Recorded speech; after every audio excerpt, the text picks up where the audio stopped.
Good morning, brothers and sisters. Welcome to this video.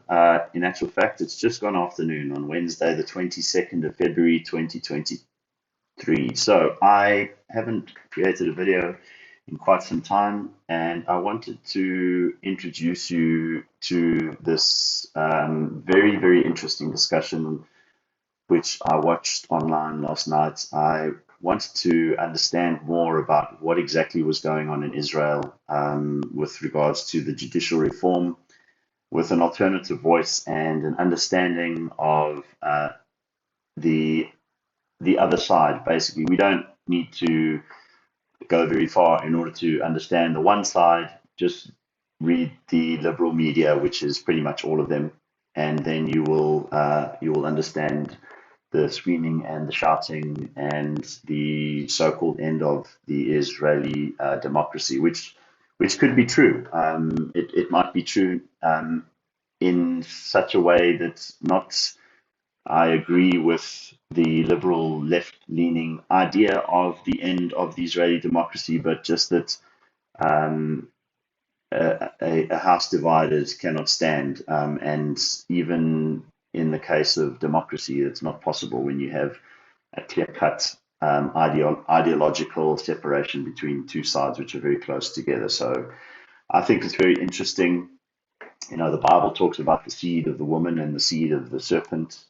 And of course, that's two seeds, which makes it 50-50. And we live in a world where the democracies are so every time there's a vote, regardless of whether it's the US American vote for the presidency or the House or Brexit or wherever you look, you see there's just this division right down the middle, right down the center. So, the words of Jesus, of course, are perfect how he describes that a kingdom divided cannot stand, a kingdom divided against itself. So we can see now in Israel the things which are going on and the end of Israeli democracy, but not how the left are describing it, but just the end of a system of government where both sides are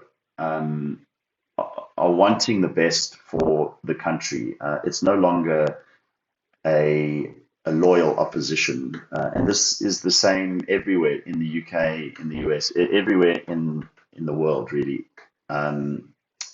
There's no in terms of democracy, not in communist countries because those goes a long way away, but the idea of a loyal opposition in the democratic system just doesn't exist anymore because the opposition is now the enemy. And so the idea of democracy doesn't work in such a context where your opposition is not loyal. So you are not loyal to the opposition, but rather they are your enemy and you seek their destruction.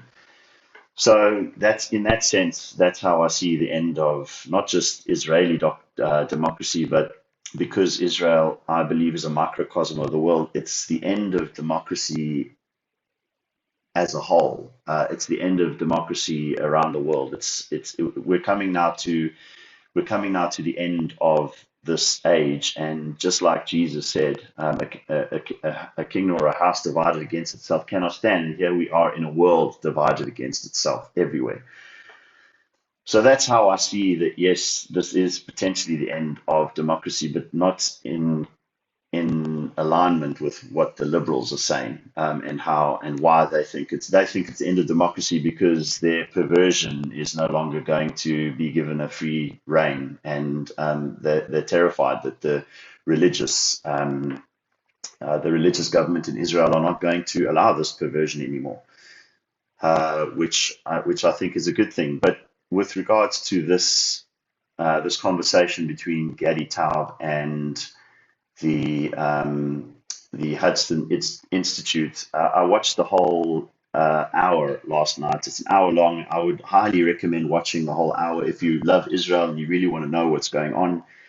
And I certainly don't choose sides. I'm not on any particular side, but I desire an understanding of exactly what's going on so that I can see this in the spirit, and this is all spiritual warfare, and to understand these things in the spiritual realm, because Israel is that microcosm. So what's going on in Israel right now is going to happen in the world from a global perspective. The spiritual warfare which is taking place in Israel right now is going to, and is already happening everywhere in the world. But because Israel is our sign, which God gives us to watch very closely, they are the tangible, visible thing that we can watch and see what God is just about to do.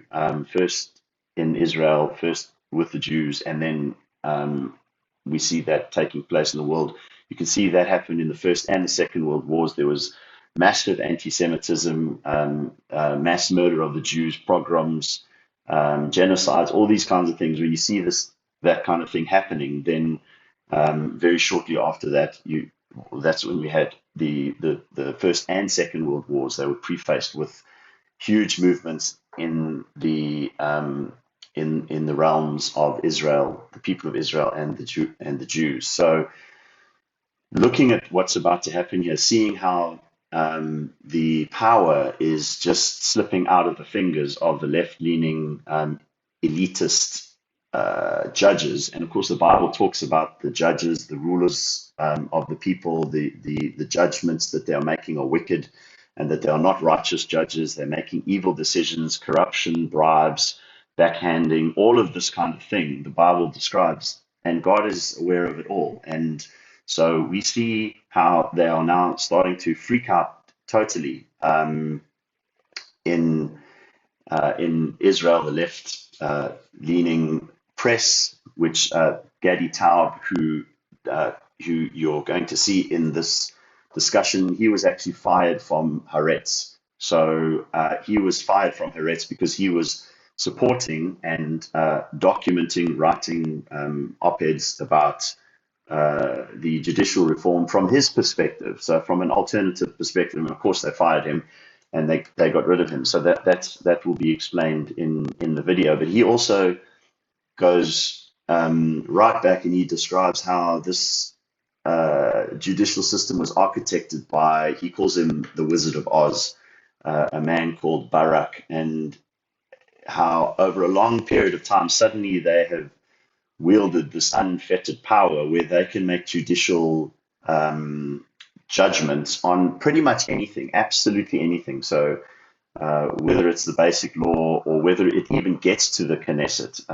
because they have these legal advisors which are in the governmental departments, which actually decide whether it actually even gets to the Knesset floor. So he describes everything much better than I can. And he also answers a very interesting question which I had, which is posed to him, which is what happens if there's a stalemate here? What happens? Because both these branches of government are pointing are in the firing line, pointing a gun at each other. And if the Attorney General Supreme Court says that Netanyahu is no longer fit to be Prime Minister, then that's stalemate. Or if they take these powers away from the government. So what happens if they just strike that law down? The Supreme Court just say, no, we're not. Then we're in a position of stalemate. And of course, this is where the world is. We're coming to a position of stalemate now. All the things that have happened in this world, the truth cannot be stopped while the Holy Spirit is in the world. So the truth of what happened in our world in 2020 and 2021, and the devastating effects and the impacts that has had, the excess deaths, all the truth is starting to come out now. So and we see that what's happening in Israel is the left elitists, the globalists, the ones who have implemented these so-called liberal view, the liberal world viewpoints on society. They're starting to see the end of their reign of power, and so we see this happening in Israel, and you can actually see it starting to happen in the US now with what's going to happen with the elections and that kind of thing. And I hope that we don't even get there. I hope that we leave long before the elections in America. But anyways, so here's how I see this what's happening in Israel is that let's call it the right wing religious are starting to gain the upper hand here, and the left wing, I dare call them liberal because they're not liberal at all. If you don't agree with them, they're not liberal. The left wing, so-called liberals, are starting to see that they are losing they're losing a grip here. The power is starting to slip between their fingers, and ultimately, from a spiritual perspective, the king is coming to take the kingdom, and the wicked are going to be destroyed. That is ultimately what is going to happen here. So, the way I see the government in Israel going, and what's just about to happen, is it prefacing a much bigger, much more celestial, cosmic thing, which is just about to happen. And of course, the chaos in the government. If there is a stalemate, what the ramifications of that are. If there is going to be a civil war, they really are talking about this, and the things which are going to happen.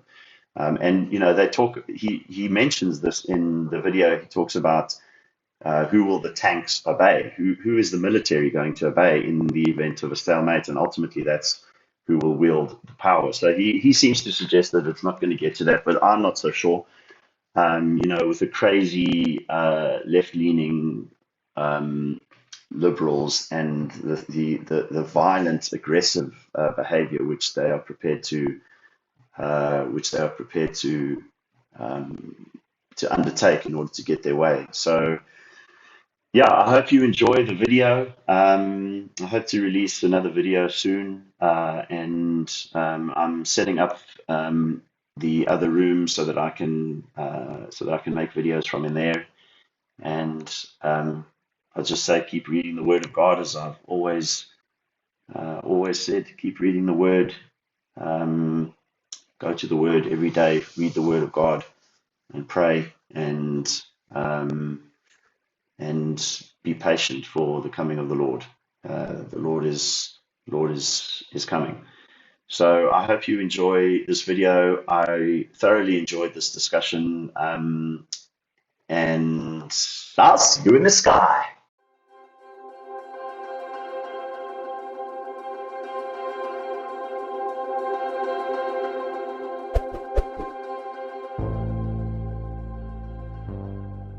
Good morning.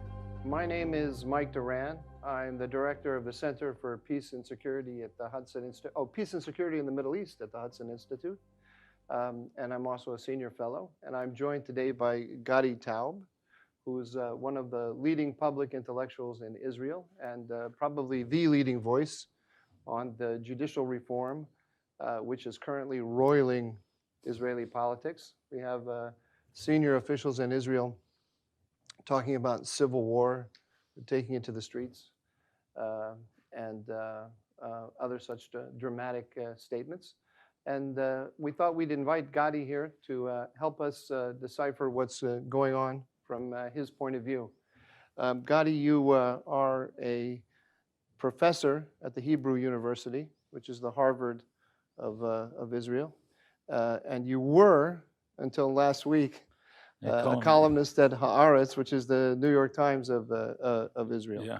But I think I'll read for our viewers here the letter that was used to fire you from your position. And this letter is from Alon Idan. Alon Idan, who is the editor of the opinion page. Is that right? Mhm. I'm forced to write this mail after many years of joint work and alongside the difficulty of publishing your articles, which were unpleasant to many Haaretz readers, Boo-hoo-hoo. but which I thought were making an important contribution to freedom of expression and the possibility of being exposed to other and different views. Nevertheless, Two things happened recently that changed the paper's stance on your pieces. One is the change of government, accompanied by an aggressive and immediate attack on Israeli democracy as we at Haaretz perceive it. The desire to weaken the judicial system through extreme unilateral and unrestrained measures compel us to, as a media outlet, to defend against what is perceived among us as a coup d'etat. In this respect, we find it very difficult to reconcile the dissonance, on the one hand, to be the spearhead against this coup, and you to be the spearhead against this coup. Haaretz to be the spearhead against the coup, and simultaneously to publish articles that provide a tailwind to that very coup. So that's you. You're providing a tailwind to a coup. In terms of defensive democracy, we believe that now is the time to go on the defensive. Okay, by shutting me up. So yeah, by shutting you in up. defense of democracy. So let me start with a simple question. Are you providing a tailwind to a coup? No, it's striking that they call this a coup. It's the majority of Israelis voted for the right wing, and it was clear that they were voting for judicial reform and against the hollowing out of Israel's democracy by the Supreme Court. And now they're calling it a coup. We arrived at the situation we are now in through a slow-moving coup by the Supreme Court that usurped powers that were never given to it. And people don't understand how far this has gone. We're not really a democracy because the locus of sovereignty has moved to the Supreme Court. There is nothing outside the jurisdiction of the Supreme Court in its own opinion, including judicial review of what we have as a constitution. So if you want to imagine the hubris of our Supreme Court, imagine a US Supreme Court striking down Article 2 of the Constitution and also exercising veto over the appointment of justices. Veto over appointment of justices. So basically, the Supreme Court in Israel gets to appoint other justices to the Supreme Court. It used to do that quite freely, and then there was a slight reform, and now it only has veto over the appointment of judges. So it has to be an agreed candidate, agreed between the Supreme Court and the Knesset, the parliament, or the government at large. Okay, but that doesn't sound to me like a great usurpation. Is that a word in English? Usurpation? I think so. Usurping? That doesn't sound to me like a great usurping of power. No, that's just the end of it. What they do is they exercise judicial review over everything. So they can strike down legislation, they can prevent government action. Let's stay on the appointment of judges. How are judges appointed? Because you said it takes place in conjunction with the Knesset. So. Yeah, there is when they first arrived at this system, Ben-Gurion wanted it to be independent of the government. So there is they called it a professional committee. So in the committee, there are the committee is comprised of 9 people. There are 3 judges, 2 lawyers, then there's representatives for the coalition, and a representative for the opposition, and 1, I think, public representatives. Okay, so the argument from your point of view is going to be that the justices on the committee that appoint justices, plus the lawyers, plus the opposition representatives, give an automatic majority at any given moment. It's worse because now you need there was a reform and you need a 7-person majority in a 9-person committee, and the judges are 3. Mm-hmm. So they exercise a veto over everything. When I interviewed the Minister of Justice who initiated this reform, he said, look, when the left is in control, there are 8 against 1 in the committee. When we win the government, they are 6-3 in the committee. So it's always 6-3 against. It's always for the left. Yeah. And this is why we have a Supreme Court that basically represents the worldview of Meretz, a party that did not pass the threshold to make it into parliament. We have an opinion that didn't make it into the Knesset, controlling everything, right, because they strike down. We'll get into it maybe later, but they intervene in the name of reasonableness in IDF actions. If the IDF comes up with a plan, the plan can be appealed to the Supreme Court, and it's a training plan, or it's a plan of purchasing equipment, or it has to do with shielding the civilian population from shells. And it can be appealed to the Supreme Court, and the Supreme Court will debate the merits of the case. Now, this is something that I think is really surprising to an American when you hear the word Supreme Court. I learned a word by reading about Israel's system, judiciable or justiciable. Nobody knows. I can't remember what the word is, but I was very unfamiliar with it. It sent me to the dictionary because, you correct me if I'm wrong, almost anyone can bring a case before the Supreme Court About anything. about anything. There isn't a multi-tiered appeal process by which No. things. And So the lower courts review things, and then it makes its way to the Supreme Court. No, not just that. You can appeal directly to the Supreme Court. The results of the last election was appealed to the Supreme Court because the appeal said that Netanyahu should not be able to form a government if he's under indictment. And there's a clear basic law, which is our constitution basically, that says that he can, and they accepted it for debate with an 11-judge panel, which means they took it seriously. They should have said, this is on the face of it thrown out because there is a basic law about this. It says he can. No, they accepted it for debate, and everyone on the right was happy because they approved and they graciously let Netanyahu form a government. But when you read their decision, it says that the decision by the member of Knesset to choose the person who would form a coalition, which is basically the result of an election in Israel, is the very heart of our democratic system and should not be subject to the judicial review except in extreme cases. What? In extreme cases, they can void the results of an election. You read this and where is this hubris coming from? So from an American point of view, we have a Supreme Court that gets to choose its own, basically. I mean, there is a procedure, but the procedure is such that the Supreme Court pretty much gets to decide its own composition. So there isn't really any kind of review by Parliament of the Supreme Court, and then anything can be the scope of its authority is limitless. You're saying everything is justiciable, said the Supreme Court, and if you want an indication, the Supreme Court in Israel gets to debate about 12,000 cases a year. So as opposed to 90 maybe in America, I something have 90, I have no idea. 120 maybe. Yeah. How many a year by the Supreme Court? 12,000. 12,000. Yeah, these are the ones accepted. There are so that's 1,000 a month by my math. There's a big that's backlog. A lot. Yeah, that's a lot. All right. Well, that's quite amazing. Okay, now,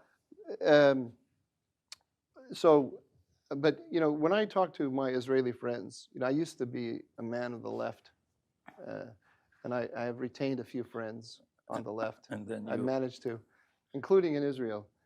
And when I talk to them about this, they truly believe, and I can say they're not being insincere or dishonest. They truly believe that the reform that they truly believe what was it Alon Nedan wrote to you that this is a coup. That this is a coup.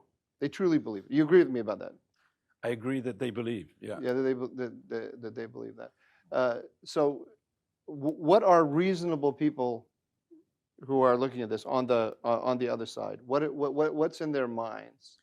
First of all, you're probably not the best person to ask, but we might. But I'll try. I'll try. So the first thing is in their frame of mind is that they're afraid of the religious, the nationalist, and all these. Ben Gvir. This is Ben Gvir. Not just Ben Gvir, but all these the whole category of the right seem to them like borderline fascism. So their conception of democracy is not how do we express the will of the people, but how do we prevent these wild hordes from pushing us into the abyss? So their conception of democracy, the problem is how do you defend democracy against the most dangerous element, which is, of course, citizens. So you need, what you need is something to control. And this is why all their discourse is about the tyranny of the majority. And their solution to the tyranny of the majority is the tyranny of the minority. Why? Because the minority is enlightened.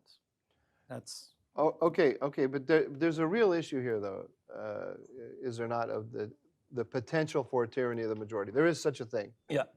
I mean, in history, we've seen such a thing before, and a democracy does need brakes on the majority. Yeah, but you know, there's something wrong about this whole discourse, and I think that Americans often get it wrong too about their own country, not just about Israel, because I don't know, I think it was Lewis Hartz who once wrote that the Americans have constructed a Lewis Hartz is a political scientist? The liberal tradition in America. It's my PhD is in American history. This was my Bible. This and Tocqueville, these were the pillars of Lewis Hartz is a real genius. And what he said is that the Americans constructed a huge machine of checks and balances that would never have worked were there not a huge consensus on almost everything. So the whole machinery is actually premised on the idea that they're working to more or less the same goals. So there is a worry about the tyranny of the majority, but I must point out that if the majority of the citizens doesn't want democracy, there will be no democracy. Democracy cannot be forced on any public. It's an illusion. And the illusion in its most vulgar way is Aaron Barak, or John Marshall, I guess, John Marshall on steroids, said that if he was at the head of the Supreme Court in Weimar in 1933, the Nazis would have not come to power. And so it's, by the way, a mistake, because the Supreme Court in Germany actually approved of the Nazis, and it had judicial review, they seem to think of the world in these formal terms where he could have ruled out the Nazis and say, oh no, this is against the law, we're sorry. But there were 3 million SA thugs in the streets. It was not Aaron Barak would stand there with a paper and say, oh, you can't do this. So if, first of all, the Nazis never had a majority, but suppose they did, you can't force a democracy on anyone. Now, I agree that you need checks and balances. I'm all for them. But what they've constructed in Israel, the whole discourse in Israel, and I heard that even from Alan Dershowitz, which I think he should have known better. They speak about the Supreme Court as if it's not a branch of government, it's just a break on the other branches of government. And when you phrase it like this, well, of course, the stronger the break is, the better democracy is. So you can give limitless power to the break. But it's not just a break, it's a branch of government. And it made terrible decisions for Israel, terrible decisions. And it basically forces the values of a very small progressive elite on everyone. Now let me take you back a little bit, because I know a little bit about your views on this, and I'd like you to share them with everyone. You mentioned Aaron Barak. Correct me if I'm wrong, but he's pretty much the architect of this limitless judiciary, or a judiciary that has no bounds on its... the Wizard of Oz. Yeah, so why don't you give us very quickly, your understanding of the history of this, how you see it. Okay, so first of all, it's not just my view. I think it's apart from the Barak supporters, it's the accepted view by legal scholars. Also maybe on some of Barak's adherents too. In 1992, the Likud enacted 2 basic laws. One was called Human Liberty and Dignity. The second was called Basic Law, Freedom of Occupation. And these laws included clauses that said that you can't make laws that contradict them. It never said that the Supreme Court had the power of judicial review. And in fact, the laws only passed because the promoters of the laws went around in the Knesset, it's in the protocols, and said there would be no judicial review. Don't worry, the Supreme Court will not be able to strike down a law. And these laws were passed. One was passed by 23 members of Knesset out of 120 in an almost empty house. The other was passed in a majority of 32 against 21 in slightly less than half full Knesset. So it was enacted a quarter of the Knesset, basically, in numerical terms. And then it became our constitution. Because 3 years later, Barak, in an obiter, in a remark in another, he was sitting on another matter, and he remarked in his decision that these laws give the Supreme Court the power to strike down legislation. And he did that on the 4th day of the Rabin Shiva. It was 4 days after the murder of Rabin, and nobody noticed. Nobody noticed. So it was, and then he said that Israel had been given a constitution almost in secret, his words. So the court declared that we have a constitution.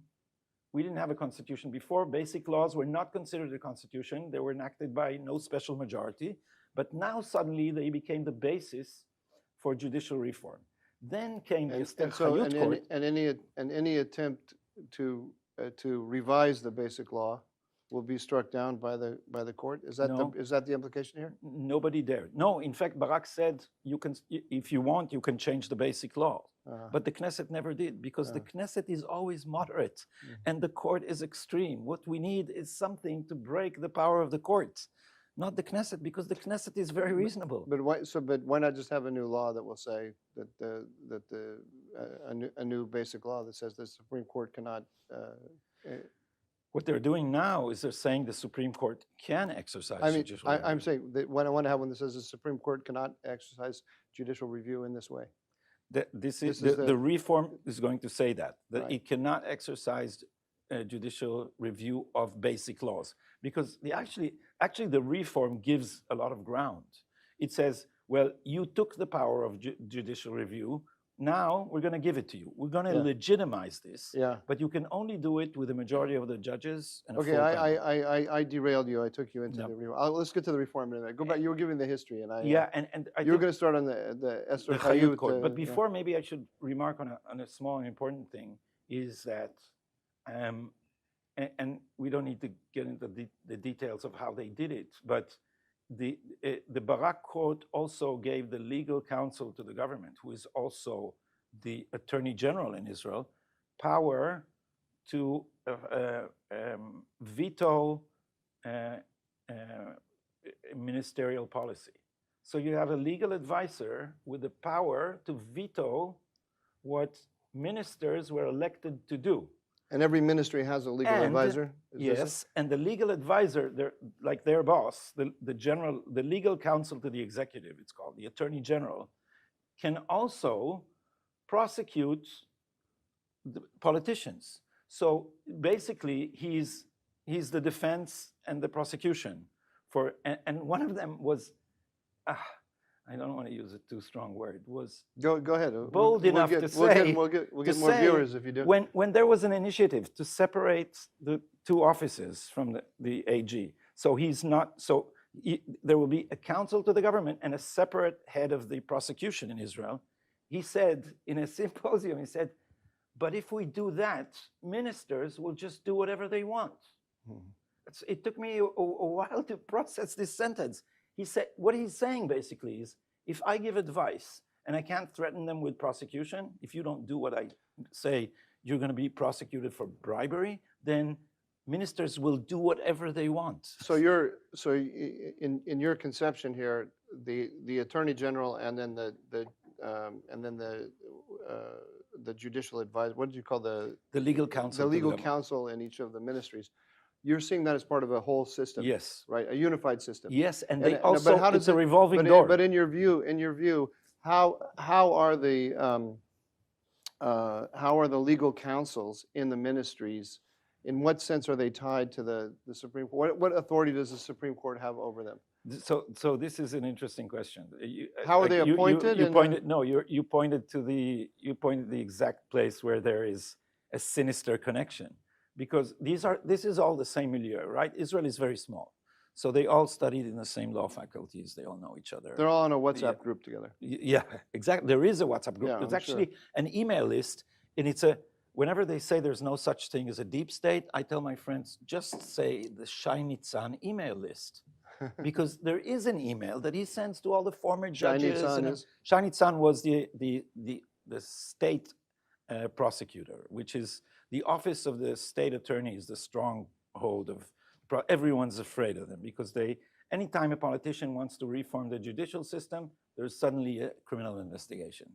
So Can you give us an example? Oh. Because now you're gonna.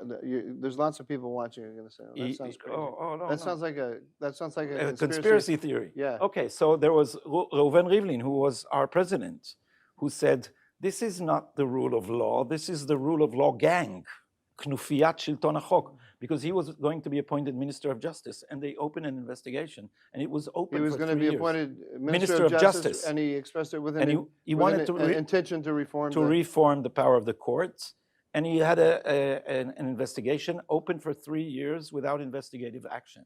So he couldn't do anything. What were they investigating? It was some receipts that I think was suspected to. Apparently, they thought he was trying to get reimbursement for something. And then there was Yaakov Ne'eman, who is but this was never brought to trial. No. So they suspended his. Yeah. Yaakov Ne'eman is another case, a very prominent lawyer. This case got to trial, and the prosecution was actually reprimanded by the court for bringing this to trial. There was Raful, who was a chief of staff, and he was supposed to be the Minister of Interior, which also touches on these subjects. So they intercepted him on something that's not even a crime. And when it came to court, the court said, we're not going to acquit him because there's nothing to accuse him on. What they said is that he misused information that he was privy to as a chief of staff, but it was something completely incidental and irrelevant to anything. And these are not the only cases. There was one minister dismissed for a kiss. Okay, so let's go for what? For a kiss. That sounds interesting. Let's hear that. No. It was a case of sexual harassment without harassment, because this was a female officer and she didn't want to complain because she was apparently flirting with him. But they managed to make a case of like a sexual crime, and then it was so shaky that the Supreme Court made this very strange maneuver, saying that he's not a sex offender, though this is sexual harassment, because they needed to. The question was, will he be disgraced? And this is a legal term I don't want to go into here, which bars you from serving in the government for 7 years. Cologne. Cologne. I looked up Cologne, and we have there's some English term which I always forget for that. But basically, you're disgraced and you're barred from having a public office for. Okay, but let's go back. But I didn't finish to answer your question, which is how are they appointed and what's the connection? Yeah. And the connection is, since they are the same milieu, what they do, the legal counsels in the offices, they say, and this is impossible to translate. They say "ze lo bagitz." They say you want to have a policy, and they say, the Hebrew speakers are nodding.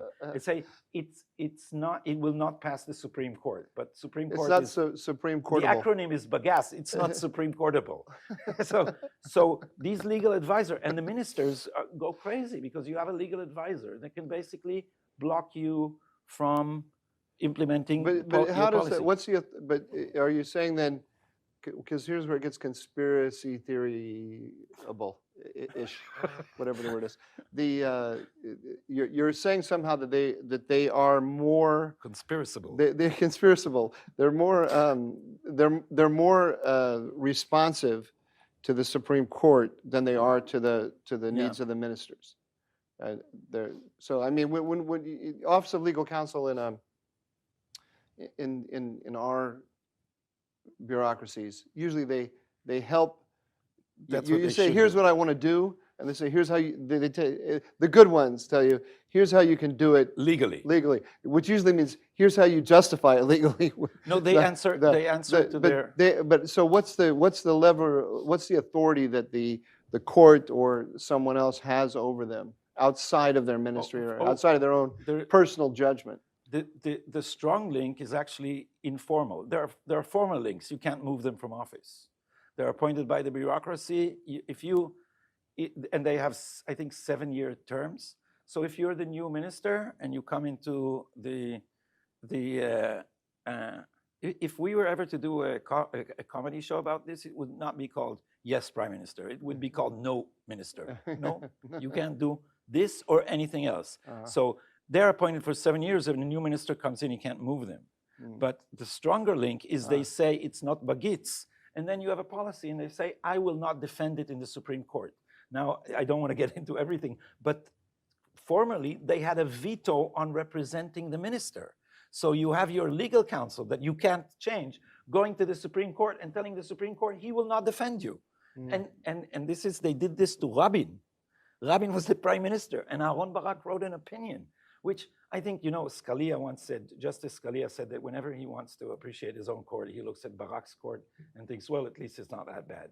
And so Barak said that there's a monopoly of the legal advisor representing the prime minister. But the person of the prime minister is incidental, while the legal advisor represents the office of the prime minister. And therefore, the court heard the opinion of the legal counsel and never got to hear the opinion, the contrary opinion of the prime minister. Any thief can have his day in court, but not the Israeli prime minister, not in Barak's court. Okay, on that note, let's switch quickly. I want to open up for questions as well, but I want to see how you connect up all the different things here to the Netanyahu trials, because you wrote an article recently in Tablet magazine, and you said that the election that just brought Netanyahu to power, or back to power, was a referendum on the trials, and you see the trials themselves as signs of a judiciary gone mad. I think American audiences will recognize this structure. 50% of American 50% of them will. Really, It's the same in Israel. It's the same in Israel. So I think what happened is that after Netanyahu won his fourth term, which was 2015, basically the leftist elites had given up on defeating him fair and square in the ballot box. So they put pressure on law enforcement to investigate him, and then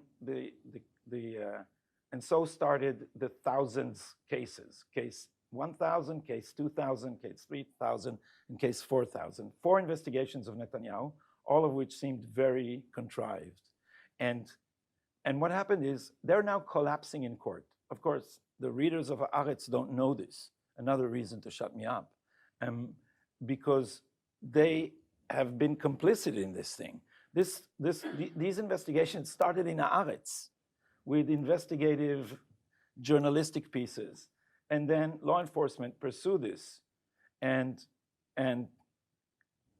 what they, in my analysis, okay, this is, you can consider this a conspiracy theory if you like.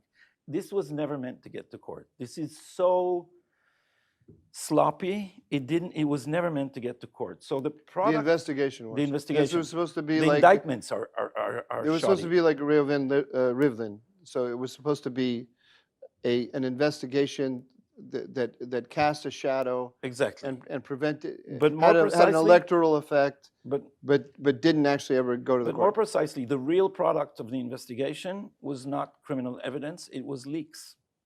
For 3 years, we've been getting bombshell leaks. Does that sound familiar to anyone? You had bombshell leaks every night about Netanyahu's corruption, many of which were just lies. And the press, and this is going to be the next piece, and I think it's going to be the argument in my book. It's not that the press had become slavish. Do you say slavish? Slavish, I think. Slavishable. To law enforcement. It's that law enforcement became the huge investigative arm of the press. So the press couldn't dig enough dirt on Netanyahu, so now they have the Attorney General and the police to collect any evidence, and they used cyber weapons on Israelis, which is illegal. They've completely broken all the rules in their pursuit of Netanyahu, and they've been producing leaks. So it's the exact opposite of Watergate, right? It's instead of some whistleblower exposing the corruption inside state agencies, it's now the press is the mouthpiece for state agencies to collect dirt on a politician. Actually, Watergate was more like what really The happened. real Watergate yeah, was the more real like Water, this. yeah. All right. Okay, so the legendary Watergate is I'll the contrast- the Watergate of all the president's men. Yeah, say, So this hurt Netanyahu badly until in the last election, people began to realize, since it was collapsing in court, I don't have time to explain how, but it's practically amazing how sloppy this thing is. So it's collapsing in court, and then people began to realize that their elected leader is being framed, and they were angry. And so the last round of election was basically a referendum on the Netanyahu trial, and the electorate came back and said, not guilty. And so he was elected under indictment. Let me just ask you some quick questions here because I have here from your article in Tablet. I'm not going to be able to get my glasses out of these wires here. Let's see. I said to you before, I do see that there is reason here to be concerned. So, like one of the proposed reforms is that the Knesset will be granted the power to overturn a decision to strike down a law with an absolute majority of its members, 61, right? And the reenacted law will be valid for only 4 years unless ratified by the next Knesset. So, I mean, if all it takes for a law is really just 61, isn't that opening the door to tyranny of the majority? Like, why not make it 3/4 to strike down a law? Because then the opposition will have a veto power over the Knesset. And now this is not a theoretical question. It happens in a certain political context. And now you have an extremely progressive Supreme Court. And our problem is not the tyranny of the majority. Our problem is the tyranny of the minority. So in order to overrule the tyranny of the extreme minority, you need a majority of the Knesset. Now, what Yariv Levin, the minister, has been arguing is that if the court would be pluralistic and not extremely on the left, then when it strikes down legislation, this will be taken seriously by the Knesset. It'll have more authority. And it will be very hard to overrule even with a regular majority. And we have the experience of Canada, where it never happened. They also have an overruling clause with a simple majority of the parliament, and the parliament never overruled an overruling by the courts. So the expectation is that if we balance... Because one of the other reforms is to change how judges are appointed. Yes. So what Yariv Levin basically has been saying is that after this reform, we will have a reasonable balance between the three branches of government with the more, the advantage of power will be with parliament, which in a democracy makes sense. Now we have the complete opposite, in which in a crazy system, there is the judicial branch has completely subdued the government and the Knesset. And there is no check and no balance on its power at all, There is nothing that stands in the way of the Supreme Court. You can't balance it with anything. And what do you say to those people who are saying that that this is a conflict of interest between for the prime minister, because he is still being? How long has these investigations been going on? Forever. Since 2015. Amazing, actually. But he is still being investigated, and he's pushing for this reform in order to exonerate himself. The first thing to say is that there's no way that this reform will exonerate him. Yeah. There's the only thing that it will have an effect on the only effect it will have on his trial that I can see is it will aggravate the judges. And so I think that what actually happened is that Netanyahu was reluctant to do this because it runs against his personal instinct, because it publicly looks bad. Yeah. It looks bad despite what I said now. Yeah. And secondly, it's completely against his character. Netanyahu is conservative not just in his ideology, but in his disposition. So he is mamlachti, statist. He's very formal, and he never touched the courts. So this has been pushed on him because what happened is that the electorate came back with a not guilty verdict, but they also pushed on Netanyahu and said, this is not enough. This is not about you. We're not about acquitting you. We are now sending you to reform the system that has been shredding our ballots. So, and Netanyahu got the message, and at least my analysis is that I know for a fact that he was reluctant, but he's a savvy politician. And what he realized is that when you're faced with a wave of public anger in a democracy, you can do one of two things. You can either surf it or you can be drowned under it. And this was clear ever since the primaries in the Likud. The primaries in the Likud pushed up the list everyone who was for judicial reform.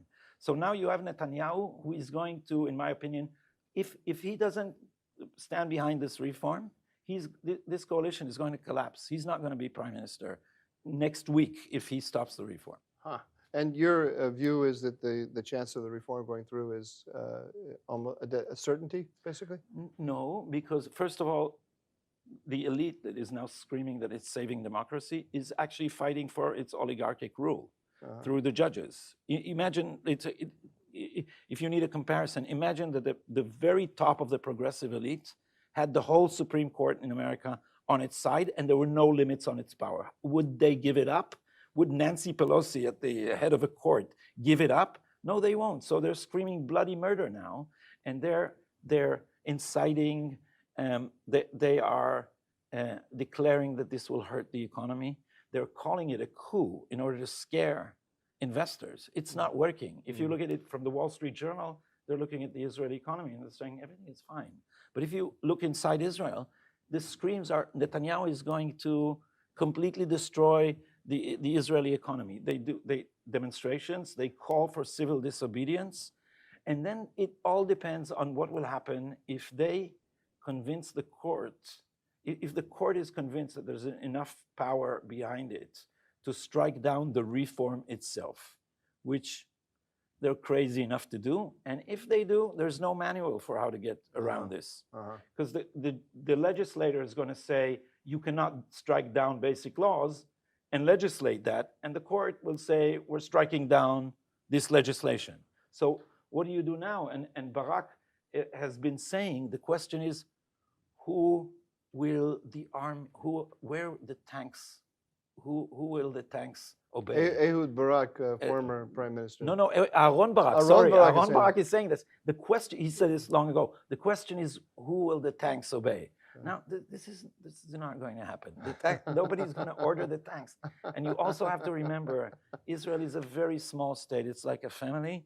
And whenever somebody warns of Israeli fascism, I tell them, you can't make 3 Israelis stand in a straight line for a bus. How are you going to do fascism in Israel? Everybody knows everybody. Everybody's someone's relative, and it's not going to work. All right. Okay, with that, why don't we open it up for questions? Hello. First of all, thanks for this. Oh, wait, we have a microphone for you to broadcast your voice to the masses. Thanks very much for the talk, and it's really very, very helpful to understanding what's going on. I have 2 questions. One is from the beginning of this business, and now where you wound up, which is the calls for basically civil conflict. Going back to the beginning, when Aaron Barak began this initiative, you mentioned he took on Rabin also. Why did he do that? That's the first question. The second question is, how far are people willing to go in fighting this reform? Are they really willing to call out commanders in the army and ask them to call up their tanks to go into the street, or is this a lot of noise?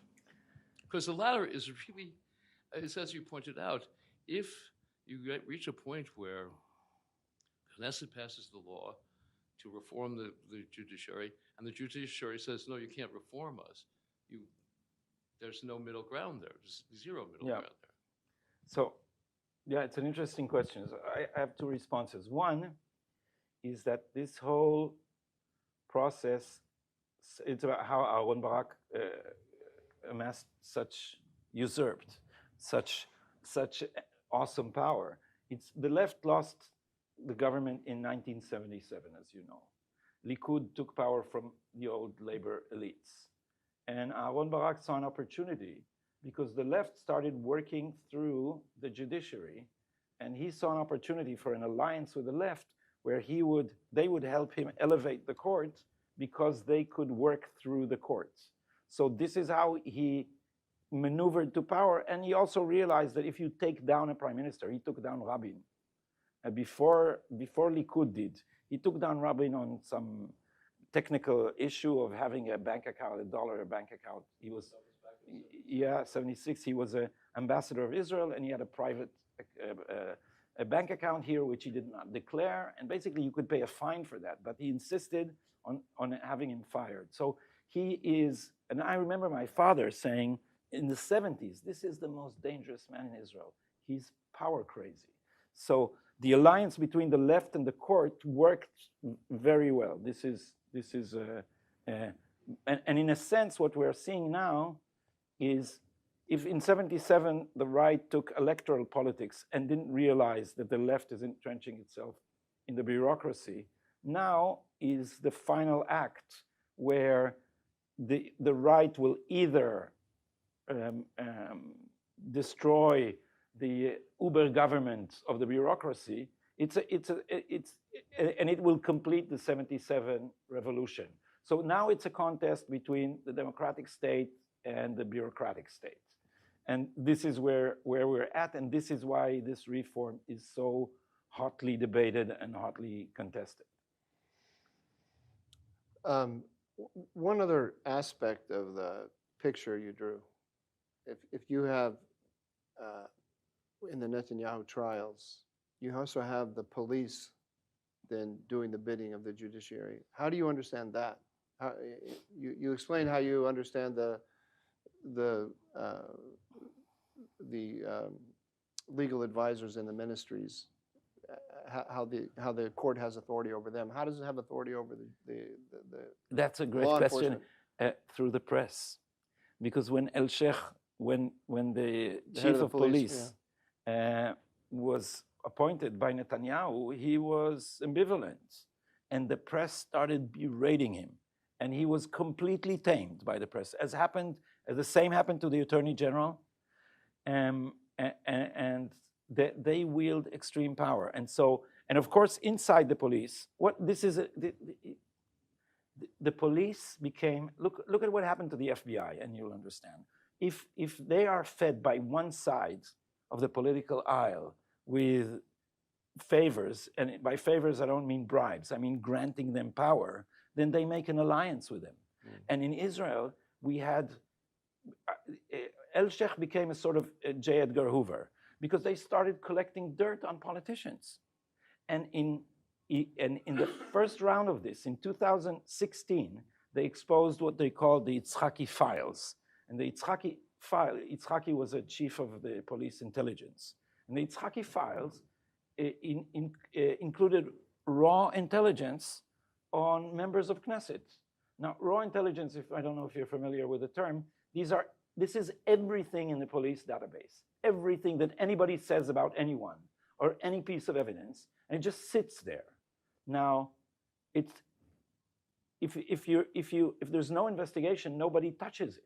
But if you start collecting that according to persons and files, and you have a ready file to start an investigation on every public official, then you're doing something illegal. You're threatening elected politicians. And so there was a huge uproar. And then suddenly the uproar died on the left. It just disappeared. I followed this because I went to the protocols of we don't have oversight in Israel. Our committees in the Knesset are just a show, and it's very sad. We need oversight. But I went to the protocols of these committees, and the committee that's supposed to oversee the police, suddenly the left wing disappeared from the protest on this. What happened in the middle? The Netanyahu investigations. That's what happened. And so the press started, because the police understood, we'll give you Netanyahu's head, and you give us a carte blanche. And if you look at the protocols, they stopped protesting this. So power is the answer. Any other questions? Dave?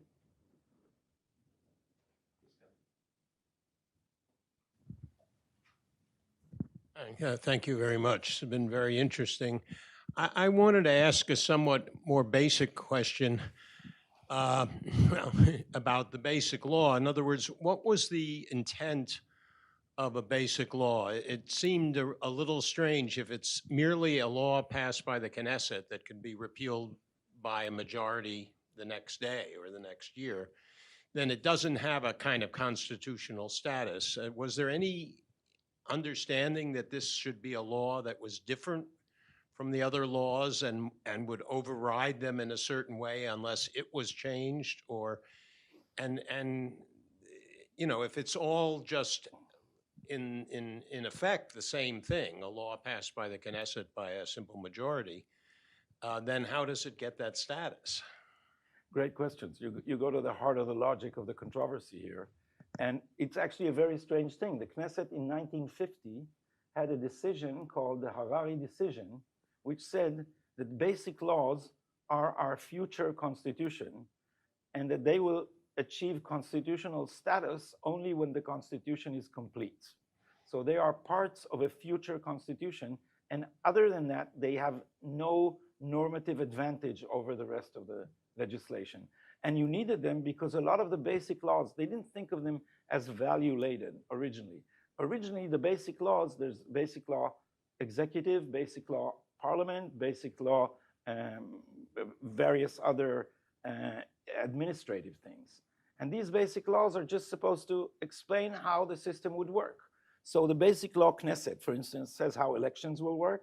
And it says that there's a very famous contested article, which the law, just if you want to, I'll use this to demonstrate how the court usurps power. There's clause 7a of the basic law Knesset says that you can't run for Knesset if you incite for racism or if you do not accept the Jewish and democratic character of the state.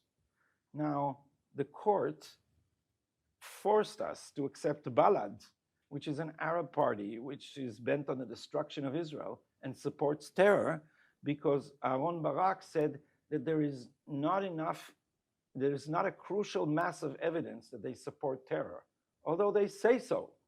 So the joke was that unless Balad come into the Knesset with a bomb belt, they would not be considered by the court to support terror. So this explains what the status of these laws were and why they were enacted. Barak declared them to be a constitution.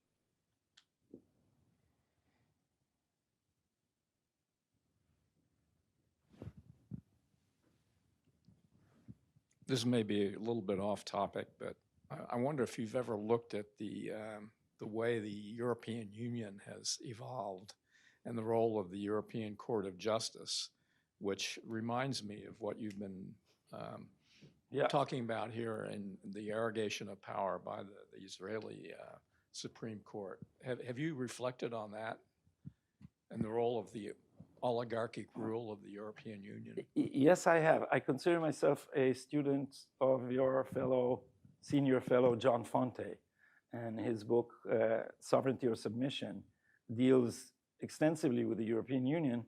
I've also looked into this because the European Union has found various ways to isolate Hungary and apply judicial mechanisms to it. And you're exactly right. I didn't, pardon me for interrupting you, but I didn't read all of the of the letter firing you from Haaretz because the other said you're giving a tailwind to the coup d'etat, but you're also an agent of Viktor Orban. Yeah. So yeah. So I feel I need to, in full disclosure, everyone needs full to, disclosure. I that am you an work agent of Viktor Orban.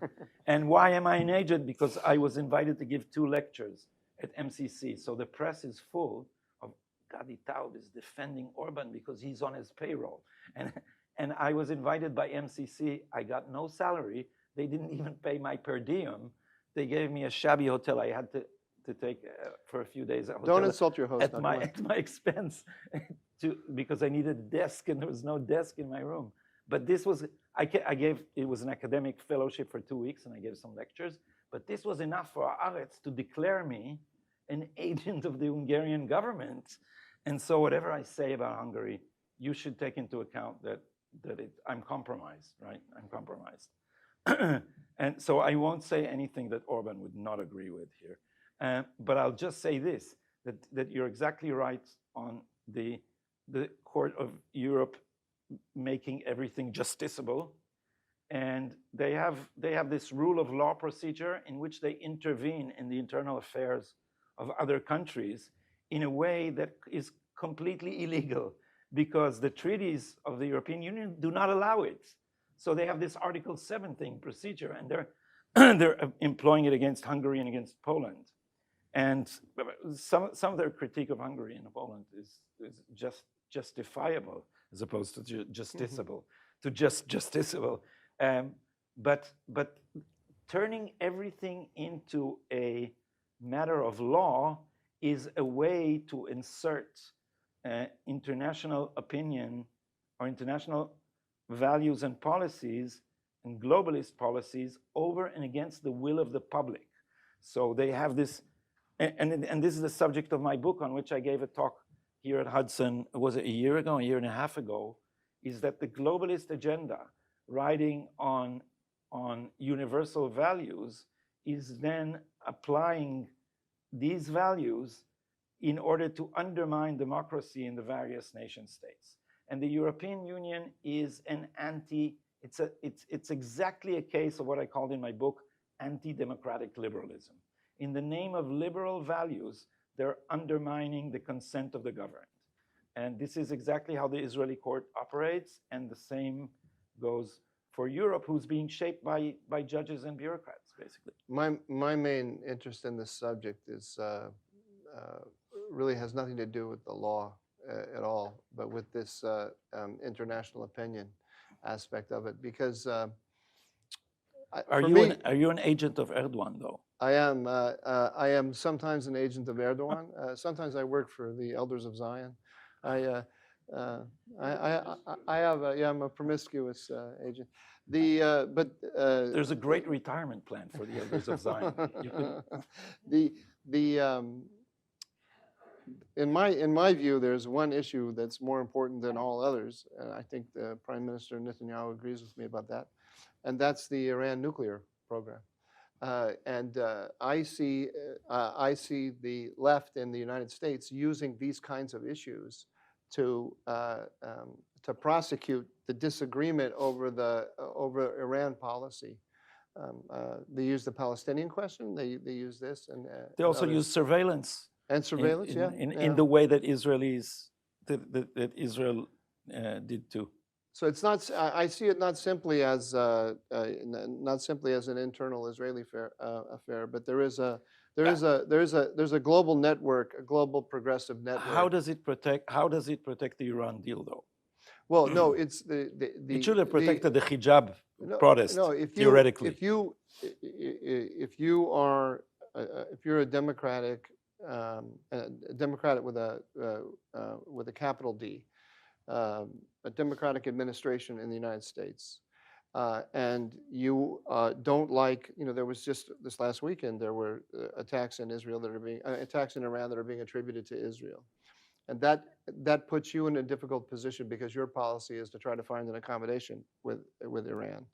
You have two choices. Choice one is to go out before the electorate and say the Israelis don't like, Prime Minister Netanyahu doesn't like Iran getting a nuclear weapon, and doesn't like my policy of trying to accommodate Iran, and so he is carrying out these unilateral actions, and I don't like them. What do you think? If the President of the United States says that, the American public is going to side with Prime Minister Netanyahu because the American public doesn't like Iran and its nuclear program. Or you can say, oh, I have a real problem with Prime Minister Netanyahu because he's in league with Orban and Erdogan and all the ons against and he's a proto-fascist. Proto-fascist, and he's oppressing the Palestinian people. And that is a message that will especially resonate with, that is designed, let's say, to resonate with Jewish Zionists in America. So it puts a wedge. It puts a wedge between between Israel's left-wing supporters in the United States and the Israeli government. Very successfully. Yes, They did because it very successfully. Haaretz and the New York Times are. And they also seduce Israelis. So part of my objection to the Lapid government was their subordination to the American. I don't, maybe anti-Israeli is too strong, but the semi-hostile Biden administration, they thought they can try that they will reach an understanding with them if they bow their heads. And I was thoroughly disgusted seeing Yair Lapid's Facebook page, where he is, I don't know, groveling to Biden. And it's really, how does a head of state put such a picture? He's making Biden laugh, and his whole body language is subordinate. And he made us a vassal state because they thought, and this is of course Biden's interest, because I don't want to offend your president too much at Hudson, but I judge the president Biden, of Hudson or the president? President of the United States. Oh, okay. But I consider You're known for. I consider what Biden does at the beginning of a meeting to be most indicative of the rest of the meeting. Is that a nice way to put it? So he came off the plane and he hugged Yair Lapid. What does that mean? It means that he needs a picture, or his administration needs a picture in which the Israelis look happy about the policy, so he can say, we're going to the Iran deal, and the Israelis are not complaining. Why are you complaining? Exactly. And Netanyahu in Israel, I remember this because I was still on the left. Netanyahu understood this power struggle, and he came here and defied Obama and went directly to Congress, and that was a major success. It was a major success also because it signaled to, this enabled the Abraham Accords later, because the Arab leaders saw and said to themselves, here's a guy you can trust. Here's someone who's not, who stands up for his own interest, even against the United States or the president of the United States. So I think it was a real coup. He gained a lot of credit around the world for standing up to Obama. You're supporting a coup. Yes, I am. Once again. Yeah. Okay. On that note, I think we'll bring it to an end. Please join me in thanking Gadi for a very Thank you very much. All right. Thanks a lot. A pleasure.